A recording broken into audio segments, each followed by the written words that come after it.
don't take life too seriously because you'll never get out alive. It's very true, you know, you're never gonna get out alive, so have some fun while you're here. I read that you were actually supposed to be in college and you moved to LA without your parents knowing. Is that true?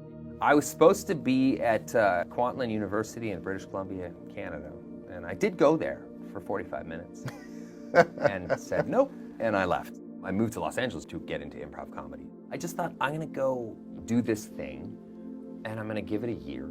And if it works, great. If it doesn't, I'll go back to school, get a degree, and go join the workforce. Did your parents find out when they saw you on TV, or did you? No, it was about 6 weeks into my trip in Los Angeles, and I called them and said, hey, I'm in Los Angeles, I'm not in school.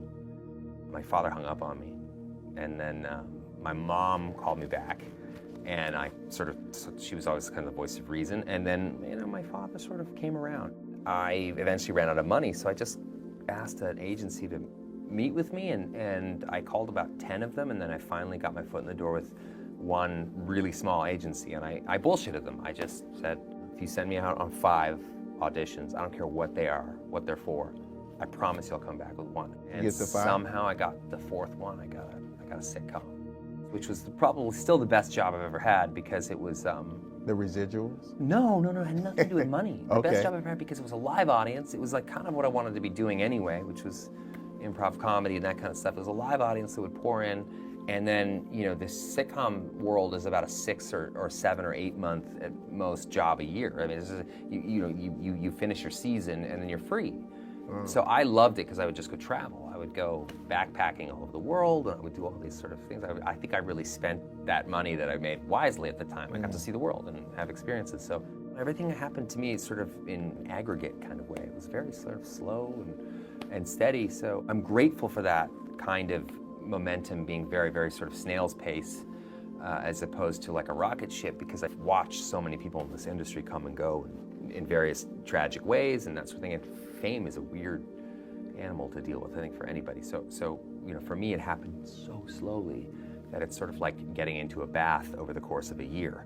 You're not going to get shocked by the water, be it cold or hot. You're going to, you're going to just immerse yourself in a way that's really, really slow. So most people aren't really offered that ability. Everything's all or nothing in Hollywood. It's either you're the biggest star they've ever seen or you're done. Yeah. I somehow found that. I got lucky and found that weird sort of middle ground where I was able to kind of just slowly build my career. When you envisioned your life as an adult, was acting the thing that you wanted to do, or was there another career at 5 or 6 years old that you thought about? No, I mean, I always thought I'd end up in law enforcement, like my family. So I didn't imagine that acting was a way to get out of the house. It wasn't really like a passion when I was a kid. It was something that I was already doing at home, to survive. So you kind of, I noticed when I was a kid, making people laugh was a great self-defense mechanism. It really helped me kind of navigate my way through my own home. It was a means to an end. It was just a way to get out of the house, and I could act. I didn't necessarily want to. I just knew I could.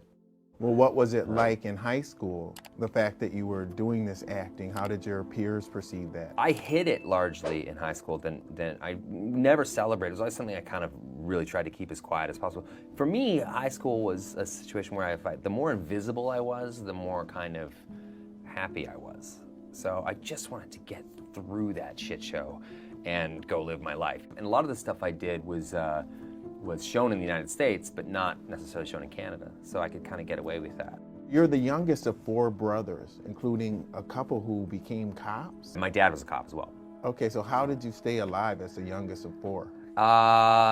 You get by on your wits. That's how you do it. You don't get by on your fists. So, it was kind of a rough household. I was less like the youngest brother, but more like a moving target. Okay. It was a lot of that stuff. We're all super close now.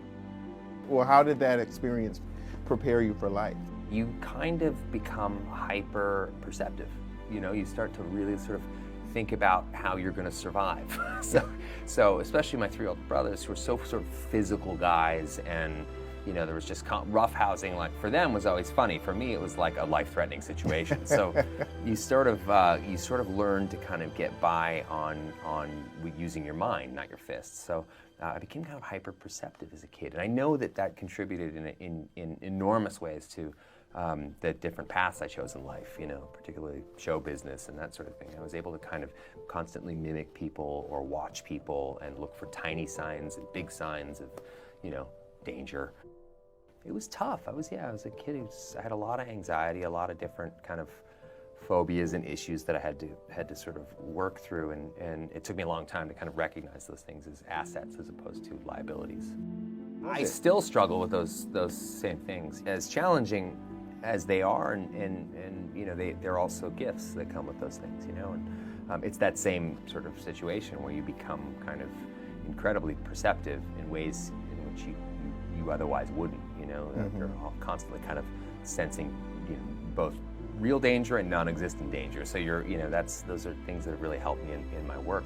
What's the biggest lesson that you've learned about the business side of film and acting? Always just embrace this idea that you know nothing, because you don't. I mean, as soon as you think you know exactly how it's all going to go down, or what audiences are really yearning for, you can be surprised, So I love that edict. I like that idea that I believe in film and any endeavor to be a process of collaboration. I think you always have to listen and always ask for help, and the best leaders are the people that hire the best people.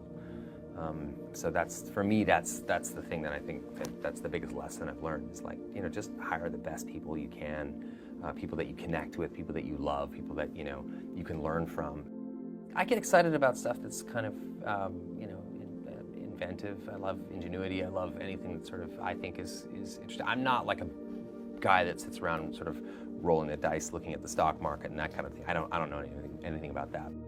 I wouldn't characterize myself as an entrepreneur. I would characterize myself as someone who has found a couple of different things in life that I believed in with every cell in my body, and this is one of them. In thinking about your future, what's important to you? Family, 100%. As anyone will know, it's almost frustratingly so for some of the people I work with, is that I gotta make sure that my time with my family is prioritized over anything else. You did something really incredible a few years ago where you ran the New York Marathon to raise money for the Michael J. Fox Foundation for research for Parkinson's. Why was that important for you to do that? My father had Parkinson's. He died a few years ago, but my father's very, very proud man. I mean, I think he said the word Parkinson's to me maybe twice in the 25 years that he had the disease. So I think more people talk about it, the more I see guys like my father, who is a sort of the archetypal strong man, the guy who, don't talk about your feelings, cram them down, and sort of robbed of his physicality, and he was strong, he's an ex-boxer or cop, I think part of his identity was that he was a very strong man, so it forced him to kind of reassess all those things, which was in a way a good thing.